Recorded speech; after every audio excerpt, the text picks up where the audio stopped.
ഇപ്പോൾ സപ്ലൈകോയുടെ മുന്നിൽ മഹിളാ കോൺഗ്രസിന്റെ പ്രതിഷേധം നടക്കുകയാണ്. പത്തനംതിട്ട ജില്ലയിൽ നിന്നുള്ള ദൃശ്യങ്ങളാണ് കാണുന്നത്. കലങ്ങൾ ഏന്തിക്കൊണ്ട് മഹിളാ കോൺഗ്രസ് പ്രവർത്തകർ പ്രതിഷേധിക്കുകയാണ്. പത്തനംതിട്ടയിൽ നിന്നുള്ള തത്സമയ ദൃശ്യങ്ങളാണ് പ്രേക്ഷകർ കാണുന്നത്.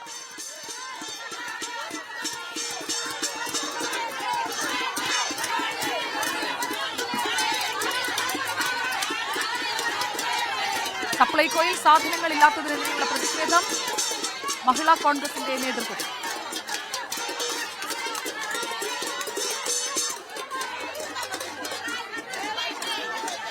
കലങ്ങളേന്തിയാണ് മഹിളാ കോൺഗ്രസ് പ്രവർത്തകർ അവിടെ എത്തിയിരിക്കുന്നത്. പത്തനംതിട്ടയിൽ നിന്നുള്ള ദൃശ്യങ്ങളാണ് നമ്മൾ കാണുന്നത്. പലയിടങ്ങളിലും സാധനങ്ങൾ സ്റ്റോക്കില്ല എന്ന പ്രതിഷേധം ഉയരുമ്പോൾ മഹിളാ കോൺഗ്രസ് വ്യത്യസ്തമായ ഒരു സമരമാർഗവുമായി അവിടെ രംഗത്തെത്തിയിരിക്കുകയാണ്. പത്തനംതിട്ടയിലെ സപ്ലൈകോ ഔട്ട്ലെറ്റിലേക്കാണ് പ്രതിഷേധ മാർച്ച് എത്തിയത്. അലുമിനിയം കലങ്ങളും സ്റ്റീൽ കലങ്ങളും ഒക്കെ ഏന്തിയാണ്. ഒപ്പം ചില മൺകുടങ്ങളും കാണാം. പോലീസും സ്ഥലത്തെത്തിയിട്ടുണ്ട്.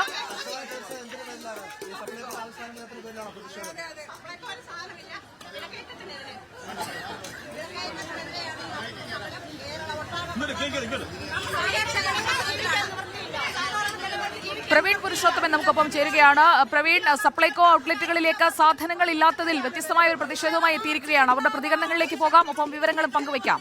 പ്രവീൺ.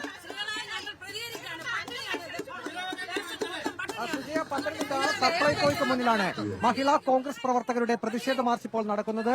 സപ്ലൈകോയിൽ സാധനങ്ങളില്ല, അതുപോലെ വിലവർദ്ധനവ് എന്നിവയിൽ പ്രതിഷേധിച്ചുകൊണ്ടാണ് മഹിളാ കോൺഗ്രസ് പ്രവർത്തകരുടെ പ്രതിഷേധം. കാലിക്കലങ്ങളും ഏന്തിയാണ് ഇപ്പോൾ മഹിളാ കോൺഗ്രസ് പ്രവർത്തകർ ഈ സമരം നടത്തുന്നത്. 100-ലധികം വരുന്ന മഹിളാ കോൺഗ്രസ് പ്രവർത്തകരാണ് ഇപ്പോൾ ഇങ്ങോട്ടേക്ക് എത്തിയിട്ടുള്ളത്.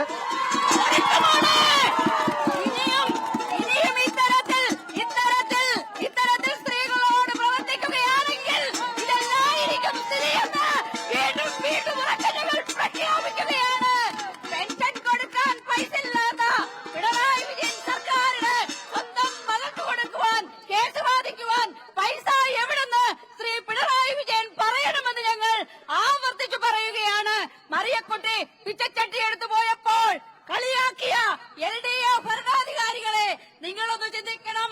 മറിയക്കുട്ടിയും മന്നക്കുട്ടിയും പിച്ചച്ചട്ടി എടുത്തിട്ടുണ്ടെങ്കിൽ അതിന് കാരണക്കാരൻ ശ്രീ പിണറായി വിജയനും ഞാൻ എന്റെ കർത്തവ്യത്തിലേക്ക് കടന്നുകൊള്ളട്ടെ. ഇവിടെ കടന്നു വന്നവർക്ക് സ്വാഗതം ആശംസിക്കുക എന്നുള്ളതാണ് എന്റെ കർത്തവ്യം. ഏറെ പ്രിയങ്കരിയായ അതൊരു സ്വാഗത പ്രസംഗത്തിലേക്ക് നീങ്ങിയിരിക്കുന്നു. ഇപ്പോൾ മഹിളാ കോൺഗ്രസിന്റെ പത്തനംതിട്ട ജില്ലയിലെ പ്രവർത്തകർ എല്ലാവരും ചേർന്നാണോ? ഏത് ഔട്ട്ലെറ്റിന് മുന്നിലാണ് കൃത്യമായി ഇപ്പോൾ പ്രതിഷേധം നടക്കുന്നത്? പ്രവീൺ.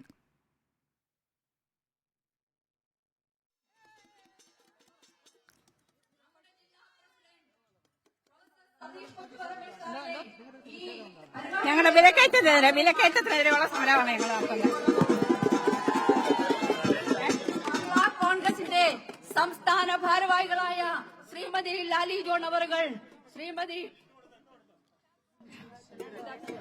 സുധാ നായർ അവറുകൾ, ശ്രീമതി ഗീതാചന്ദ്രൻ അവറുകൾ, അതുപോലെ ശ്രീമതി പ്രവീൺ പുരുഷോത്തമൻ നമുക്കൊപ്പമുണ്ട്. പ്രവീൺ പുരുഷോത്തമൻ, ഇപ്പോൾ പങ്കെടുക്കുന്ന ഭാരവാഹികൾ ആരൊക്കെയാണ്? അവർക്ക് അഭിവാദ്യം അർപ്പിക്കുന്നതാണ് നമ്മൾ തത്സമയം കണ്ടുകൊണ്ടിരിക്കുന്നത്. നമുക്കറിയേണ്ടത് ഈ കാലിക്കലങ്ങളും കയ്യിലെടുത്ത് മഹിളാ കോൺഗ്രസിന്റെ ജില്ലയിലെ ആകെയുള്ള ഒരു പ്രതിഷേധമാണോ നമ്മളിപ്പോൾ ഇവിടെ കാണുന്നത്? ഏത് ഔട്ട്ലെറ്റിന് മുന്നിലാണ് പ്രതിഷേധം? ആ ഔട്ട്ലെറ്റിൽ സാധനങ്ങൾ ഇല്ല എന്നതാണോ, അതോ വിലക്കയറ്റത്തിനെതിരെയാണോ പ്രതിഷേധം?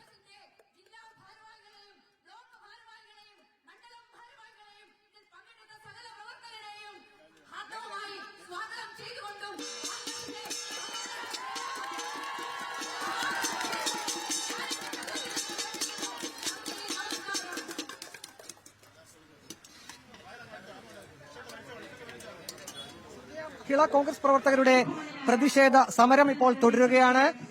100-ലധികം വരുന്ന മഹിളാ കോൺഗ്രസ് പ്രവർത്തകരാണ് ഇപ്പോൾ സപ്ലൈകോയിൽ സാധനങ്ങളില്ല എന്ന് പറഞ്ഞുകൊണ്ട് ഈ സമരത്തിൽ പങ്കെടുക്കുന്നത്. ഒഴിഞ്ഞ കലങ്ങളുമേന്തി സംസ്ഥാന സർക്കാരിനെതിരെ രൂക്ഷ വിമർശനങ്ങൾ ഉന്നയിച്ചുകൊണ്ടാണ് ഇപ്പോൾ ഈ ഒരു സമരം പുരോഗമിക്കുന്നത്. പ്രധാനമായും ഫെസ്റ്റിവൽ കാലത്ത് പോലും സപ്ലൈകോയിൽ സബ്സിഡി സാധനങ്ങൾ ലഭിച്ചില്ല. അതുമാത്രവുമല്ല, ഇപ്പോൾ വലിയ വിലക്കയറ്റം സംസ്ഥാനത്ത് അനുഭവപ്പെടുന്നു. ഇക്കാര്യങ്ങളിലൊന്നും സംസ്ഥാന സർക്കാർ കാര്യക്ഷമതയോടുകൂടി ഇടപെടുന്നില്ല എന്നൊരു വിമർശനം കൂടി മഹിളാ കോൺഗ്രസ് പ്രവർത്തകർ ഉന്നയിക്കുന്നുണ്ട്. പത്തനംതിട്ട സെൻട്രൽ ജംഗ്ഷനിൽ നിന്നുമാണ് സപ്ലൈകോയുടെ പ്രധാനപ്പെട്ട ഓഫീസിലേക്ക്, ജില്ലയിലെ പ്രധാനപ്പെട്ട ഓഫീസിലേക്ക് മഹിളാ കോൺഗ്രസ് പ്രവർത്തകർ ഈ ഒരു പ്രതിഷേധ സമരം നടത്തിയത്. ഇപ്പോൾ മഹിളാ കോൺഗ്രസ് നേതാക്കൾ തങ്ങളുടെ പ്രവർത്തകരെ അഭിസംബോധന ചെയ്ത് സംസാരിക്കുകയാണ്. ഒടിഞ്ഞ കലങ്ങളുമേന്തി ഒരു പ്രതീകാത്മക സമരത്തിലേക്കാണ് സപ്ലൈകോയ്ക്ക് മുന്നിൽ ഇപ്പോൾ ഈ സമരം നടക്കുന്നത്. വലിയ വനിതാ പോലീസ് ഉൾപ്പെടെ വലിയ പോലീസ് സുരക്ഷ സപ്ലൈകോയ്ക്ക് ഏർപ്പെടുത്തിയിട്ടുണ്ട്. പക്ഷേ സപ്ലൈകോയുടെ പ്രധാന പ്രവേശന കവാടത്തിന് മുന്നിൽ ഈ 100-ലധികം വരുന്ന വനിതാ പ്രവർത്തകർ ഇപ്പോൾ നിന്നുകൊണ്ട് സമരം തുടരുകയാണ്. പത്തനംതിട്ടയിൽ നിന്നുള്ള പ്രതിഷേധ കാഴ്ചകളാണ് പ്രേക്ഷകർ കണ്ടുകൊണ്ടിരിക്കുന്നത്. തൊട്ടതിനും പിടിച്ചതിനുമെല്ലാം തീവില്ല. ഇവിടെ അഴിമതിയും കൂട്ടും കെടുകാര്യസ്ഥലമായി ഒരു ഗവൺമെന്റ് പോകുന്നു. ഈ ഗവൺമെന്റ് ഈ പിണറായി വിജയനെ താഴെ ഇറക്കാതെ മഹിളാ കോൺഗ്രസ്സുകാർ ഇനി ഒരു വിശ്രമമില്ലാതെ ഇതിന്റെ പുറകിൽ തന്നെ ഉണ്ടാകുമെന്ന് മാത്രം പറഞ്ഞുകൊണ്ട്